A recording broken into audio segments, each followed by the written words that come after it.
I stand frozen in Bella's bridal boutique, my fingers hovering inches from the elegant white gown suspended before me. A deliberate slash runs along the seam, parting the delicate fabric like a wound. The cut is Precesino accident or manufacturing flaw. Someone took a blade to my wedding dress. Miss Alden? The boutique owner approaches, her heels clicking softly against the hardwood floor. I am so sorry. We only discovered it during final pressing. My throat tightens. 2 days. The wedding is in 2 days. I reach out, my hand trembling as I trace the damaged seam. The cut travels 14 inches from below the bodice, curving along the hip of the A-line skirt, the dress I saved 8 months to afford. Can it be fixed? My voice sounds distant, like it belongs to someone else. Mrs. Valenti's sympathetic eyes tell me everything. We'll try. Our seamstress will work through the night if necessary, but I must warn you the fabric is delicate. The repair might show. A flash of my childhood bedroom walls me in. 10 years old, standing before my mirror in a homemade costume for the school play. Mari barging in, laughing at my pathetic attempt. Hours later, finding the costume torn. Mom sighing, "Why can't you be careful with your things like your sister?" The memory twists inside me like a knife. Growing up in our modest Denver home meant living in Mari's shadow. While I excelled in academics, Mari's modeling photos dominated our living room. At 13, she landed her first magazine spread. By 17, she had become a regional beauty name with a growing social media following. I blink back to the present, my hands clenched. Vivian? Mrs. Valenti touches my arm. Do you want to call someone? My high school graduation surfaces next, the valedictorian speech I practiced for weeks. Scanning the audience to find my parents' seats empty. They had left early for Mari's casting call in Boulder. Dad texted later. Sorry, kiddo. Mari needed us. The pattern never broke. When I asked about college funding, Mom laughed. College would be a waste of money for you. Mari's career is taking off. That's where our investment belongs. Mrs. Chang, my English teacher, became my salvation. She helped me land my first proper job at 19, recommended design courses, celebrated my achievements when no one else would. By 23, I had saved enough to move out, finding peace in the distance from my family's toxic orbit. Then Elliot Warren walked into my life at a coffee shop, spilling his latte across my sketches. His horrified expression melted into genuine interest in my work. Our first date stretched into 5 hours of conversation. His family welcomed me instantly, Gregory and Patricia asking about my designs, remembering details about my projects, showing up to my first gallery showing. The contrast to my own family cut deep.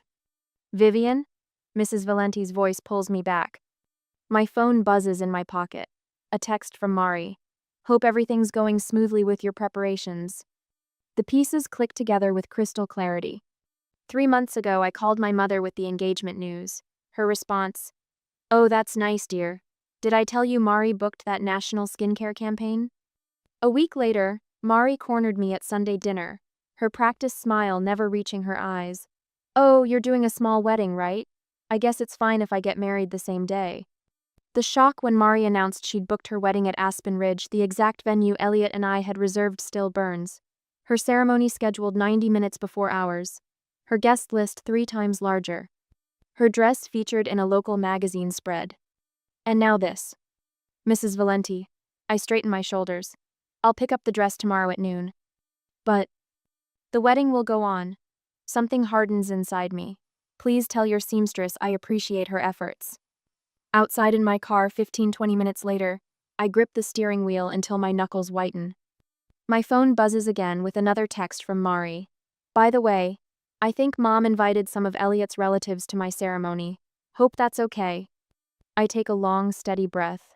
For 27 years, I've tried to earn my family's love, stepping aside, staying quiet, accepting scraps of attention. But this, my wedding dress, my day, this is where it ends. They've made their choice. Now I make mine.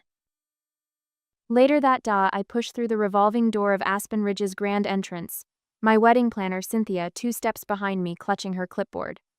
The afternoon sunlight streams through floor-to-ceiling windows, illuminating the marble floors where my heels click with military precision. Your ballroom is the cedar room, Cynthia says, flipping through her notes. We confirmed it 3 times. The venue coordinator, a tall woman with a permanent customer service smile, meets us halfway across the lobby. Miss Alden, there's been a slight adjustment to your arrangements. My stomach drops. What kind of adjustment? You've been moved to the Pinewood room. She glances at her tablet. The change was approved by your wedding coordinator. I'm her coordinator. Cynthia steps forward. I approve nothing. The woman's smile falters. The request came from Mari Alden. She said she was helping coordinate both weddings and that you'd agreed to the switch. A familiar voice carries from the adjoining corridor. My mother's laugh, followed by her words, clear as crystal. Of course Mari's wedding is the main event. The cedar room is perfect for her guest count. I steady myself against a nearby column, fingers pressing into the cool stone. The cedar roomy dream space with its waterfall backdrop and panoramic mountain views. The room I reserved 6 months ago with the first check I'd ever written for 5 figures. The Pinewood room holds 50 people, correct? Cynthia asks. The coordinator nods. It's more intimate. A code word for smaller, less significant, second best. Mari has invited several members of the Warren family to her ceremony. The coordinator continues, checking her list. She mentioned they were shared relatives. They're not her relatives at all, I say, my voice tight. They're my fiancé's family. Oh. Her eyes widen slightly. She specifically requested Gregory and Patricia Warren be seated near the front. Elliot's parents. My future in-laws. The only parental figures who've shown me genuine support. A text buzzes on my phone. Mari. Had to invite Greg and Patricia to my ceremony since they're basically family now. Tom's hitting it off with Elliot's dad business connections, you know.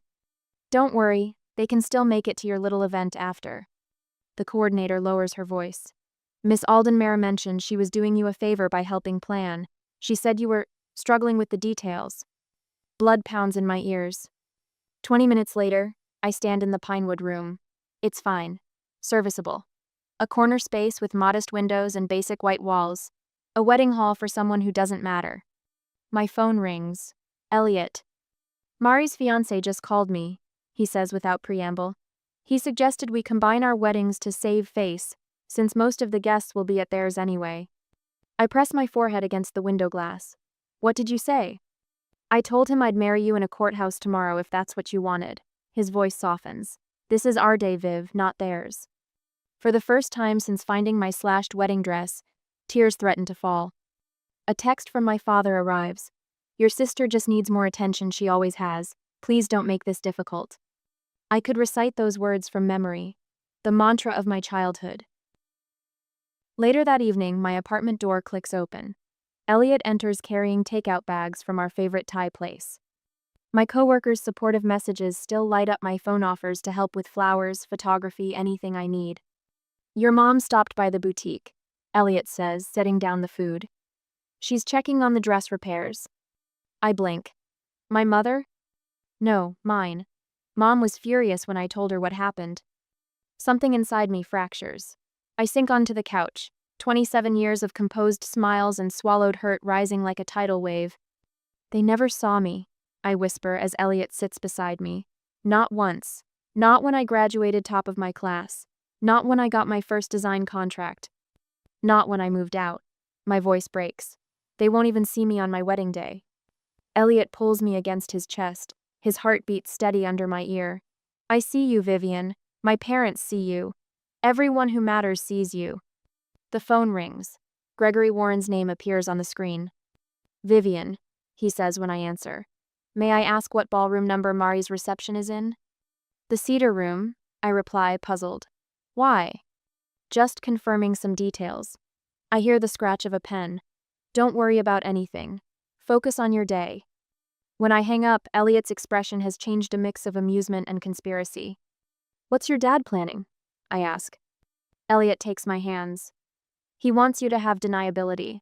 But let's just say Dad doesn't appreciate people who manipulate events in his family. The next evening at the rehearsal dinera, small gathering at an Italian restaurant downtown the Warrens, surround me with warmth.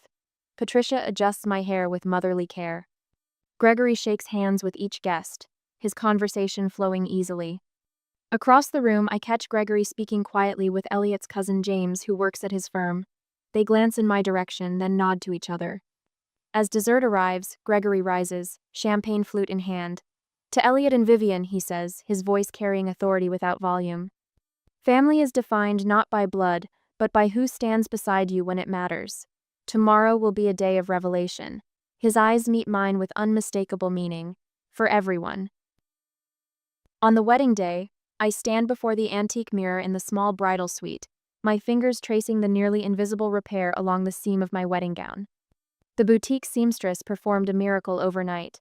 Only someone who knew exactly where to look would notice the damage now. You look beautiful, Vivian. My makeup artist steps back, admiring her work. Her smile reflects genuine pride rather than the hollow compliments I grew accustomed to throughout childhood. Thank you, Melissa. I study my reflection hair, swept into an elegant updo, minimal makeup highlighting my natural features. Nothing overdone or flashy. Just me, on my terms. A sharp knock interrupts the moment. The door swings open without waiting for a response. Mari stands in the doorway, resplendent in her own wedding gown, a designer creation with crystal beading that catches the light with every movement. Her professionally styled hair cascades in perfect waves, her makeup flawless. Oh, I didn't realize you were still getting ready. Her voice drips with practiced innocence. I just wanted to check if you needed anything before my ceremony starts. Melissa glances between us, sensing the tension crackling in the air. We're fine, thank you. My voice emerges calmer than I feel. Mari steps further into the room, running her fingers along the vintage vanity. Mom thought you might want to use some of my hair accessories. Something a little more substantial. Her eyes flick to my simple pearl pins. Since your ceremony is so intimate. The word intimate curls from her mouth like an insult. Mari. I turn from the mirror to face her directly. Please leave. Her eyes widen with manufactured hurt. I'm just trying to help, Vivi. That's what big sisters do. You've helped enough. I gesture toward the door. Your ceremony starts in 40 minutes. I'm sure you have other things to attend to. For a split second, surprise flashes across her face, so brief anyone else might have missed it. She isn't accustomed to direct confrontation from me. Well, she smooths her gown. Good luck with everything. The door closes behind her with a soft click. I exhale slowly, releasing the breath I hadn't realized I was holding. Wow, Melissa whistles low. That was intense. Family, I shrug, turning back to the mirror. Another knock, softer this time. Vivian? My mother's voice filters through the door. May I come in? I nod to Melissa, who opens the door. Mom steps inside, dressed in a lavender suit that coordinates perfectly with Mari's wedding colors. She carries a small box. I thought we might discuss the music selection. She sets the box on the vanity. Mari mentioned you hadn't finalized the processional, and I have some suggestions that might work better with the smaller venue. The music was finalized 3 weeks ago.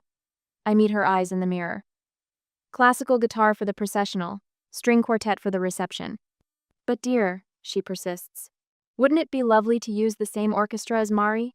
They could simply continue playing. It would save you the expense, and frankly, the quartet you hired seems a bit amateur. I turn to face her directly. No. Vivian, be reasonable. I said no. My voice remains steady. This is my wedding. My music has been chosen, paid for, and confirmed. She blinks rapidly. Well, I just thought that you could change things at the last minute to make my wedding an extension of Mari's. I finish for her. That's not happening. Her mouth forms a tight line. You've always been so stubborn. I'm only trying to help. You've never tried to help me. Not once in 27 years. The words escape before I can reconsider. Please go. Mari's ceremony starts soon, and I know that's where you want to be. She leaves without another word, the door closing with more force than necessary. Melissa approaches cautiously. Need a minute alone? I shake my head. No, I'm done with those. When she steps out to gather the bouquets, I stand alone before the mirror. The woman staring back at me looks different somehow. Shoulders straight, chin lifted.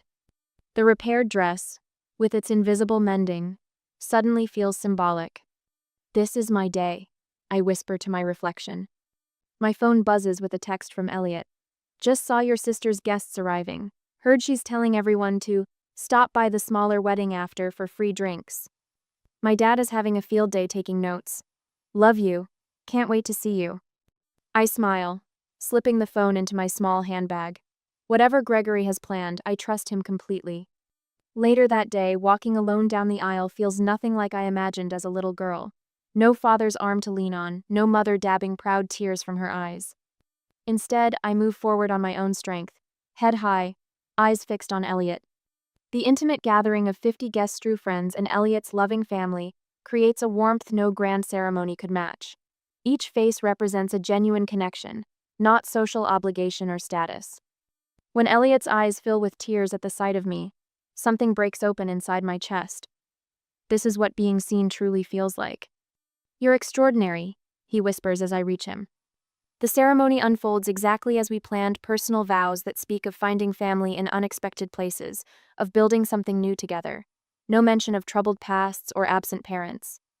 "I promise to be the home you never had," Elliot says, his voice steady despite the emotion shimmering in his eyes.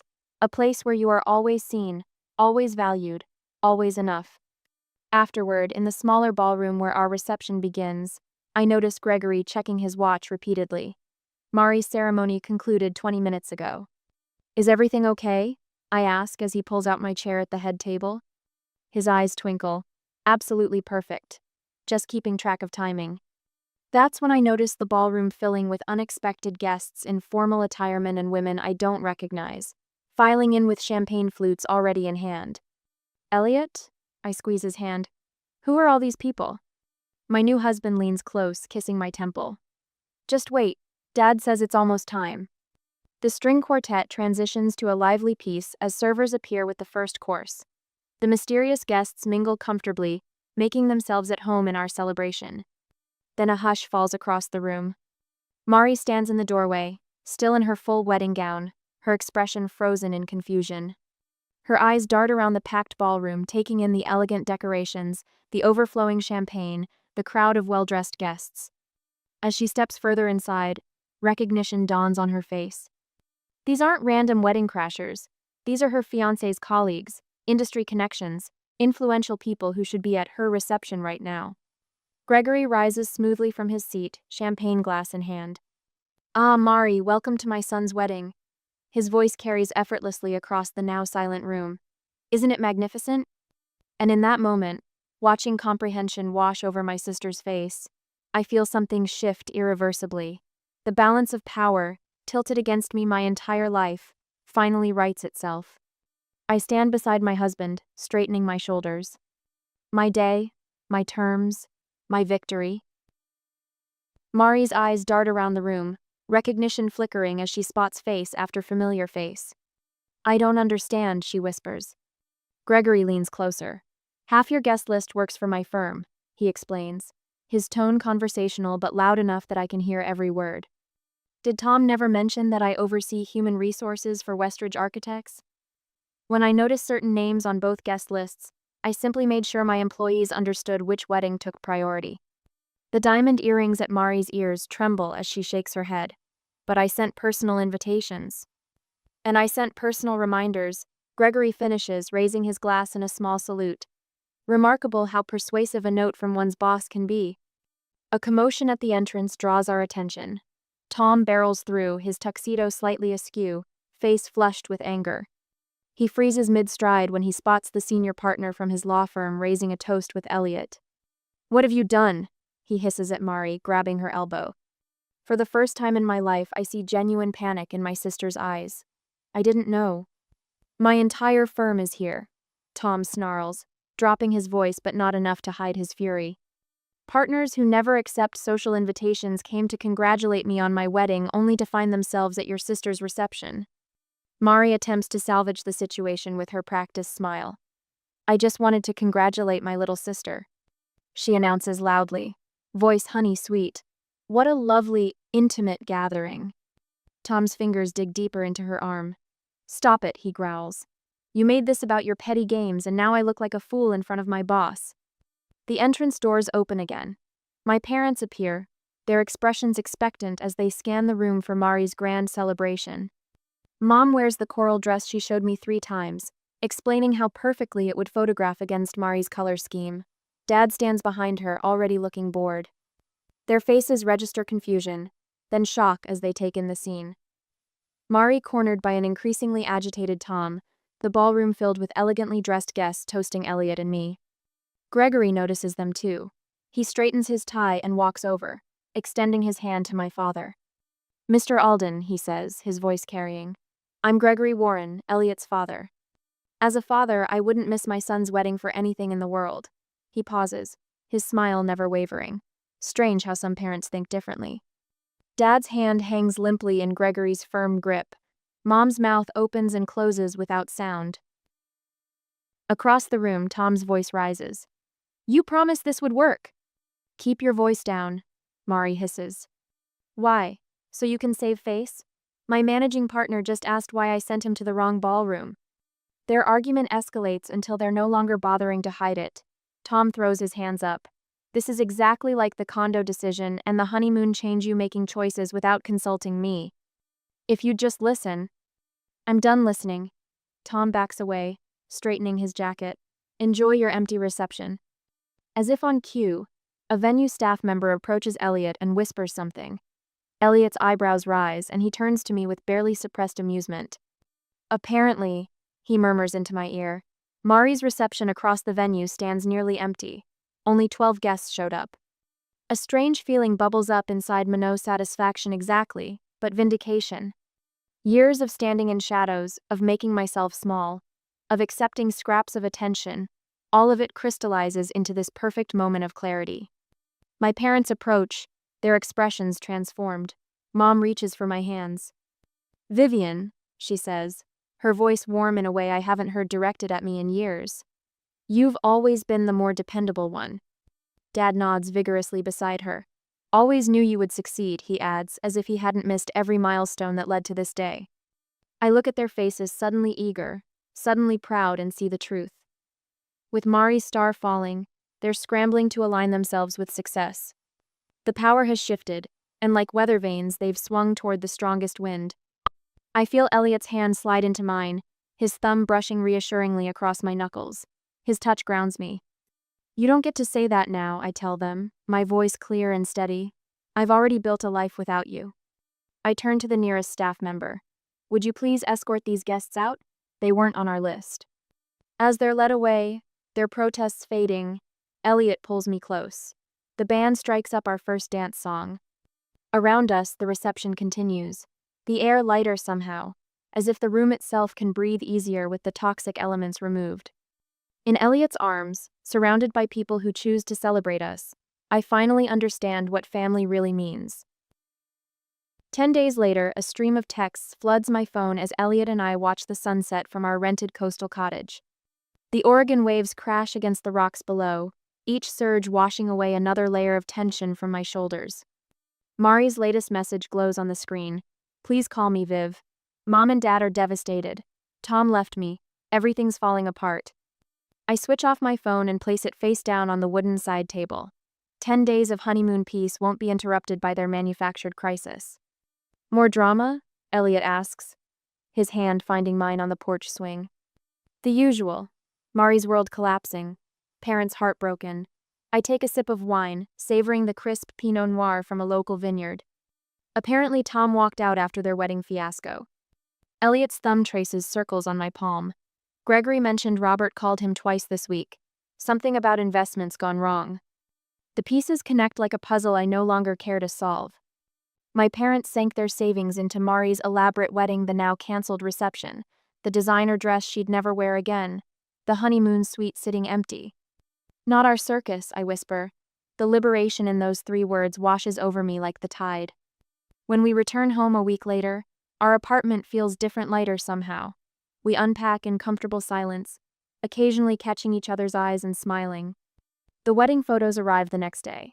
I open the package with Elliot, our heads bent together over the kitchen counter, page after page of genuine joy, my repaired dress catching the light.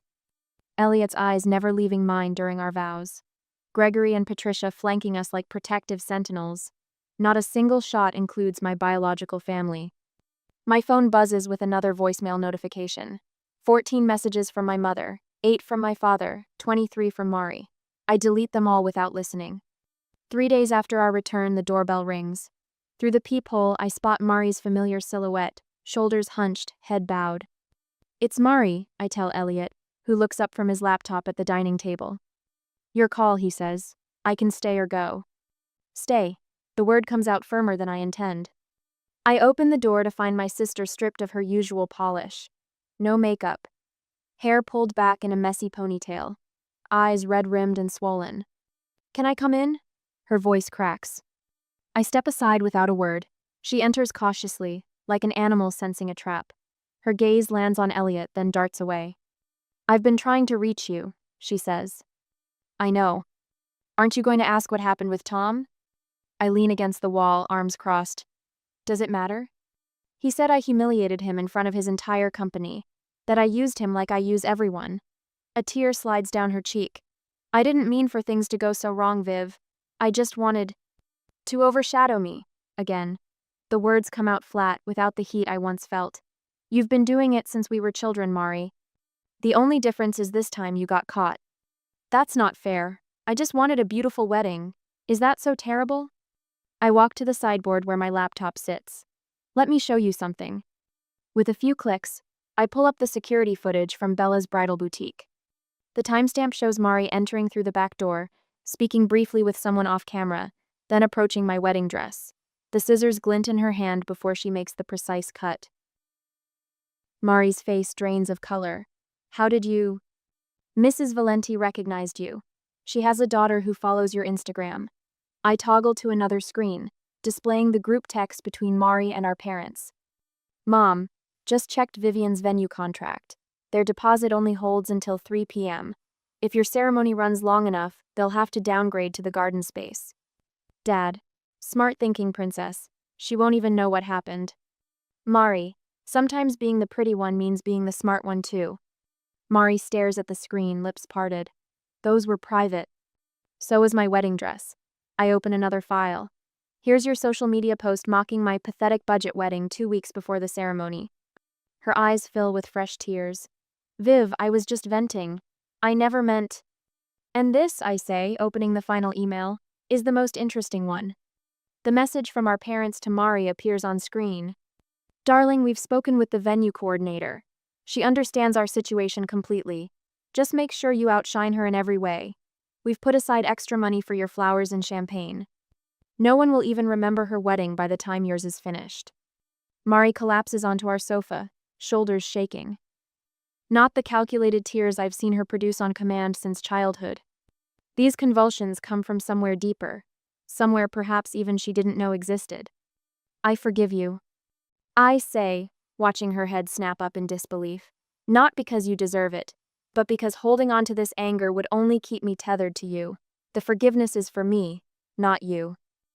Viv. We can have a relationship when you get help. Real help, Mari. Not Instagram therapy or whatever spiritual cleanse is trending this month.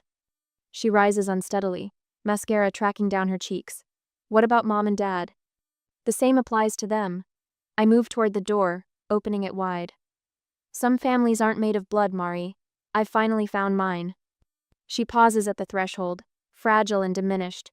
For a heartbeat, I see the little girl who once braided my hair before school picture day, before competition poisoned everything between us. I really am sorry, she whispers. I know. I close the door gently but firmly behind her. Elliot's arms encircle me from behind. You okay?